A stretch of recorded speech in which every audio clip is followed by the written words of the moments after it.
Hello दोस्तों, मैं हूं धर्मवीर सिंह देओल और आपका इस वीडियो पे इस चैनल पे बहुत बहुत स्वागत करता हूं। दोस्तों, मैंने कुछ दिन पहले रिकंसिडरेशन प्रोसेस पर कुछ वीडियो बनाई थी और आप लोगों ने उसे बहुत प्यार दिया था। उसके लिए आप सबका बहुत बहुत शुक्रिया। लेकिन मेरे पास जितने मैसेज आए, जितनी इंक्वायरी आई, उनमें मुझे ये समझ आया है कि अभी भी आप लोगों के माइंड में कुछ ऐसे सवाल हैं, कुछ ऐसी कन्फ्यूज़न है जो शायद दूर नहीं हो रही। आज की इस वीडियो में मैंने 3 ऐसे बड़े सवाल चूज़ किए हैं जो हर एप्लीकेंट पूछ रहा है। जैसे कि रिकंसिडरेशन जो प्रोसेस है उसे हम कब अप्लाई कर सकते हैं? क्या हम रिकंसिडरेशन प्रोसेस में नए डॉक्यूमेंट अपलोड कर सकते हैं? और क्या हमें रिकंसिडरेशन जो रिक्वेस्ट है वो सबमिट करनी चाहिए या नई एप्लीकेशन यानी कि री एप्लीकेशन के ज़रिए अपनी एप्लीकेशन सबमिट करनी चाहिए?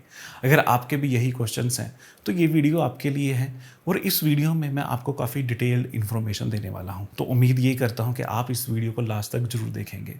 अगर आप इस चैनल पे नए आए हैं, पहली बार हैं, तो प्लीज़ इस चैनल को सब्सक्राइब करें, वीडियो को लाइक करें, वीडियो को शेयर करें। और अगर आप मुझसे बात करना चाहते हैं या हमारे थ्रू अपना कनाडा का प्रोसेस करवाना चाहते हैं या आप रिकंसिडरेशन करवाना चाहते हैं तो दोस्तों स्क्रीन पे नंबर विजिबल है, आप कॉन्टैक्ट कर सकते हैं। चलिए दोस्तों, वीडियो की शुरुआत करते हैं। बात करते हैं सबसे पहले सवाल की कि रिकंसिडरेशन हमें कब अप्लाई करना चाहिए। इसका जो आंसर है वो 2 कंडीशन पे डिपेंड करता है। अगर हम पहली कंडीशन की बात करें तो कंडीशन है टाइमलाइन। अगर आप टाइम के हिसाब से पूछेंगे तो जैसे कि आपका जब आपकी रिफ्यूज़ल आती है तो आपको 30 दिन के अंदर रिकंसिडरेशन अप्लाई कर देना चाहिए। क्योंकि अगर आप इस टाइमलाइन में आप रिकंसिडरेशन अप्लाई करोगे तो यहाँ पे अप्रूवल आने के ज़्यादा चांसेस होते हैं। दूसरी जो कंडीशन है वो है डॉक्यूमेंट। ये वो पॉइंट है जहाँ सबसे ज़्यादा लोग गलती करते हैं। देखिए, आपको रिकंसिडरेशन सिर्फ तभी अप्लाई करना चाहिए जब आप 100% श्योर हो कि आपने अपनी ओरिजिनल एप्लीकेशन में सारे डॉक्यूमेंट सही तरीके से और पूरा प्रोसेस फॉलो करके ही अपनी एप्लीकेशन को सबमिट किया था। अगर आपने अपने कवर लेटर में अपनी प्रोफाइल के बारे में सारी इन्फॉर्मेशन दी है, इनविटेशन में इनवाइटर की डिटेल दी है और एप्लीकेशन में इनवाइटर के सारे डॉक्यूमेंट अपलोड किए हैं, और अगर आपकी पहले रिफ्यूज़ल है तो आपने जस्टिफिकेशन लेटर से अपनी रिफ्यूज़ल के बारे में वीज़ा ऑफिसर को एक्सप्लेन किया है, तब आप ऑफिसर को चैलेंज कर सकते हैं। इसका मतलब ये है कि आप सबूत के साथ कह सकते हैं कि ऑफिसर ने आपकी जो फाइल है वो सही ढंग से चेक नहीं की। लेकिन अगर आपने शुरुआत में ही बेसिक डॉक्यूमेंट जैसे इनकम प्रूफ या आपके जो स्ट्रॉन्ग टाइज हैं उसके डॉक्यूमेंट मिस कर दिए हैं तो ऑफिसर का जो रिफ्यूज़ल है वो टेक्निकल सही है, और ऐसे केस में रिकंसिडरेशन आपके लिए नहीं है, क्योंकि वीज़ा ऑफिसर वही डिसीजन देता है जो डॉक्यूमेंट उनके पास होते हैं। यानी कि जो भी आप डॉक्यूमेंट अपलोड करोगे उन्हीं के बेस पे वीज़ा ऑफिसर आपको डिसीजन देगा।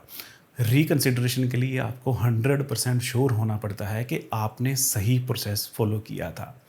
अब आते हैं दूसरे सवाल पर कि क्या मैं इस प्रोसेस में नए डॉक्यूमेंट अपलोड कर सकता हूं। दोस्तों, आपको ये समझना होगा कि रिकंसिडरेशन का मतलब ये नहीं है कि आप मिसिंग डॉक्यूमेंट्स को अपलोड करें या अपनी पुरानी फाइल में जो आपने गलतियां की हैं उसे सुधारें। वीज़ा ऑफिसर ने वही डिसीजन लिया है जो आपने अपनी एप्लीकेशन सबमिट करते वक्त डॉक्यूमेंट दिखाए थे, और उनका काम सिर्फ उन्हीं पुराने रिकॉर्ड्स को रिव्यू करना होता है ताकि वो इनकेस अगर वीज़ा ऑफिसर ने कोई गलती की है तो उसे सुधार सके। इसका मतलब है कि रिकंसिडरेशन में वीज़ा ऑफिसर सिर्फ उन्हीं डॉक्यूमेंट को ओपन करते हैं जो पहले से ही एप्लीकेशन में मौजूद हैं। एग्जाम्पल के लिए मान लीजिए कि आपने बैंक बैलेंस सर्टिफिकेट अपनी एप्लीकेशन में सबमिट किया, बट उसी एप्लीकेशन में आपने स्टेटमेंट साथ में नहीं अपलोड की। ऑफिसर ने इसी वजह से आपकी फ़ाइल रिफ्यूज़ कर दी।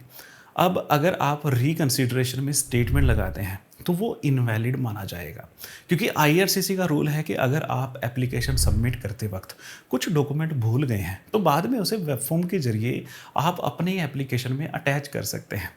अगर आप रिफ्यूज़ल के बाद नए डॉक्यूमेंट जो आप लगाते हैं तो वहाँ पे अक्सर ये देखा जाता है कि जो फाइल है वो आपकी डिक्लाइन हो जाती है और किसी भी तरह का कोई रिज़ल्ट नहीं आता, क्योंकि ये रिकंसिडरेशन का बेसिक जो आपके इनके रिकंसिडरेशन के प्रिंसिपल हैं उसके खिलाफ है।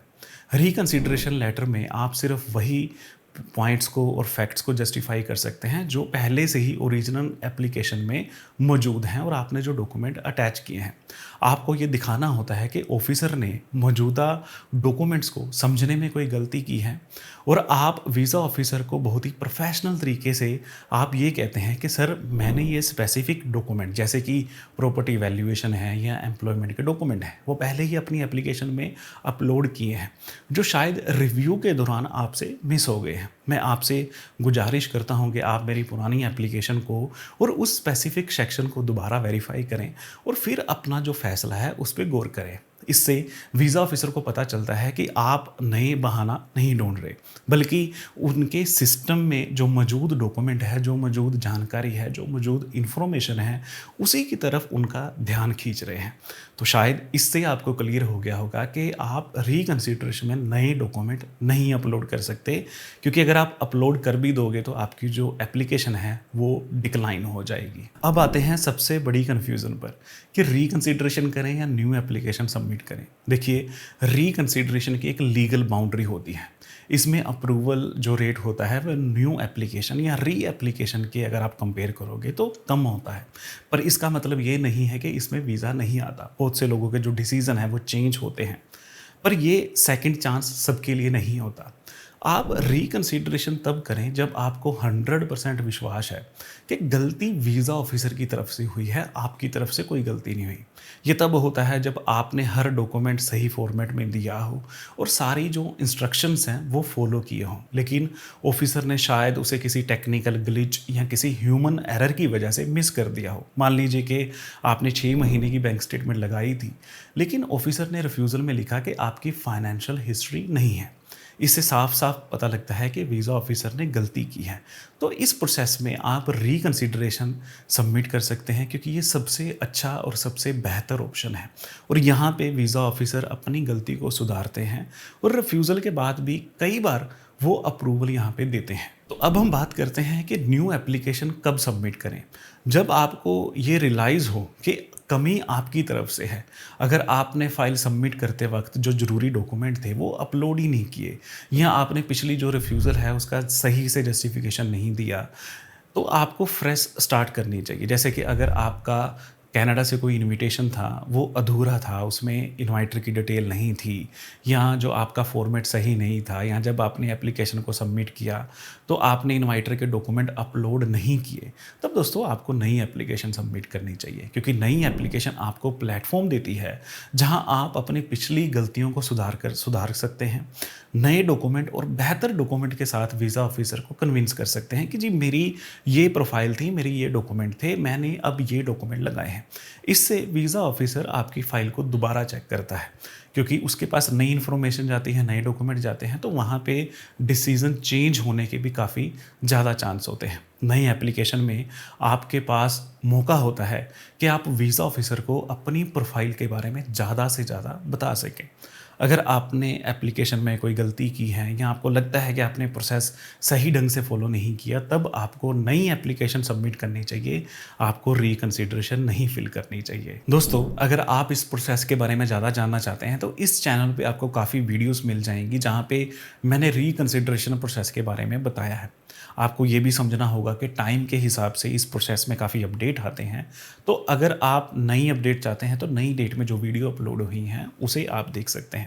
और मुझे ये भी लगता है कि आप इस वीडियो को देख के इस प्रोसेस को काफ़ी आसानी से समझ गए होंगे कि आपको रिकंसिडरेशन करनी चाहिए या आपको नई एप्लीकेशन सबमिट करनी चाहिए।